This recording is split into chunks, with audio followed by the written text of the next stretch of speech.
पुस्तक के पहले ही पेज में हमने पढ़ा, हमने कहा बाद में रास्ते में यात्रा में फिर समय मिलेगा नहीं, अभी टाइम है तो अभी पढ़ लो। और हमने जब पुस्तक को खोला तो आपको बताएं, आपको भी बहुत अच्छा लगेगा इस बात को सुन करके। उसमें पहले ही पन्ने पर लिखा हुआ था कि भगवान कृष्ण कहते हैं कि जो भक्त, बहुत ध्यान से सुनना, ये जीवन को बदलने वाली बात है। भगवान कृष्ण ने उसमें कहा कि जो भक्त मुझे हृदय से स्वीकार करता है और मेरे भक्तों को सम्मान देता। भगवान क्या चाहते हैं? भगवान अपनी पूजा नहीं कराना चाहते हैं। भगवान चाहते हैं कि जो उनका पूजन कर रहे हैं, उनकी श्रद्धा भक्ति से लगन के साथ लगे हैं, आप उनका सम्मान करिए। अगर मैं आपका सम्मान करूंगा तो भगवान मुझसे ज्यादा प्रसन्न होंगे, कहेंगे कि त्यागी जी आपने साईं खेड़ा के मेरे सारे भक्तों का सम्मान किया है, और जो मेरे भक्तों का सम्मान करता है और मेरी कहे हुए बातों पर आचरण पर जो काम करता है, ऐसे भक्त की चरण रज को मैं अपने मस्तक पर लगाता हूं। कौन कह रहे हैं? भगवान कृष्ण कह रहे हैं कि ऐसे भक्त की चरण की रज में अपने मस्तक पर लगाता हूं। ये साधारण बात नहीं हो सकती है। क्या साधारण बात है? भगवान कृष्ण अपने मस्तक पर जिसके चरणों की रज लगाना चाह रहे हैं, मालूम वो कौन है? वो आप जैसे पवित्र भक्त हैं जो गौ माता के लिए भी काम कर रहे हैं, संस्कारों के लिए भी काम कर रहे हैं, और अपने साईं खेड़ा को पवित्रता के साथ में समाज में परोसने का भी काम कर रहे हैं। तो ये बात तो हुई माता सबरी की। दूसरी बात आपको बताएं, हनुमान जी एक ऐसे हैं कि हनुमान जी मानव तो नहीं है, राम जी तो मानव रूप में आए, लेकिन हनुमान जी की निस्वार्थ सेवा से हनुमान जी को भगवान के रूप में हम लोग पूजते हैं।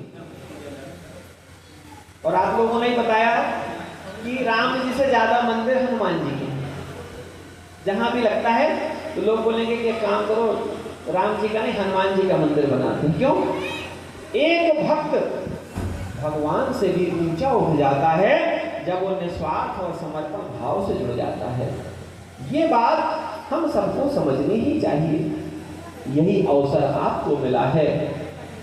एक और बहुत छोटी सी बात लेकिन बहुत महत्वपूर्ण, हम सबकी जो यात्रा है, आपसे पूछे कि आप यहां क्यों आए, तो लोग कहेंगे हम कथा सुनने आए। कोई बोलेंगे कि भाई हम दरबार में भी आए। सबके अपने अपने काम हैं, किसी चीज में कोई दिक्कत नहीं है, ठीक है। लेकिन जब आप यहां से निकल के जाएंगे, अगर डॉक्टर ने आपको जो पथ्य परहेज बताया है उसको आप नहीं करेंगे तो क्या आपको आराम मिलेगा?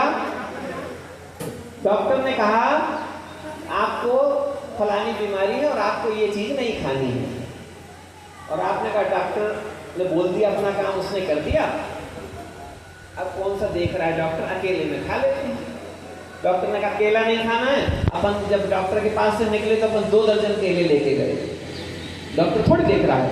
इसी तरीके से ना तो आपको हम देखने वाले हैं, ना ये इनमें से कोई देखने वाला है, लेकिन आप स्वयं को तो देखने वाले हैं ना। जब आप कुछ भी प्रसाद खाएंगे तो उसका स्वाद किसको मिलेगा? हमको। इसी तरीके से कोई नुकसानदायक चीज का आप उपयोग करेंगे तो उसका नुकसान किसको मिलेगा? आपको ही मिलेगा। तो लाभ भी आपको मिलेगा और नुकसान भी आपको मिलेगा, लेकिन लाभ की एक प्रकृति होती है। जैसे मैं आपको कोई प्रेरणा दूंगा, आप जानते हैं ना वो बीमा होता, तो बीमा में जो व्यक्ति एजेंट होता है, एजेंट को कमीशन मिलता है। पैसा किसका? ग्राहक का। लेकिन ग्राहक के पैसे से कमीशन किसको मिलता है? एजेंट को। तो आपके अच्छे जो कार्य होंगे, और जब आप घर जाके और बात करेंगे, कभी आप में से एक व्यक्ति ने भी कहा कि हे भगवान, त्यागी जी की बात मुझे बड़ी अच्छी लगी, आज से मैं काम करूंगा, तो हमारे पास उसका कमीशन पहुंच जाएगा। अच्छे काम का ये लाभ है, नुकसान भी है, लेकिन भाई जब हमको काम ही करना है तो अच्छे काम क्यों ना करें। और तो एक भस्म होती, भभूति होती है ना, भभूति जानते हैं सब लोग? भभूति कैसे बनती है? यज्ञ करके। और चूल्हे की राख कैसे बनती है? लकड़ी जलाकर। दोनों में लकड़ी जल रही है, दोनों में लकड़ी जल रही है ना माता जी। एक लकड़ी जलने से भभूति बन रही है और एक लकड़ी के जलने से राख। तो राख से क्या होता है? हम लोग जूठे बर्तन मांजते हैं। और भभूति से क्या करते हैं? भभूति को अपने माथे पर लगाते हैं, हृदय पर लगाते हैं। ठीक है? तो आप अपने जीवन में तय करिए कि आप चूल्हे की राख बनना चाहते हैं या यज्ञ कुंड की भस्म बनना चाहते हैं। विकल्प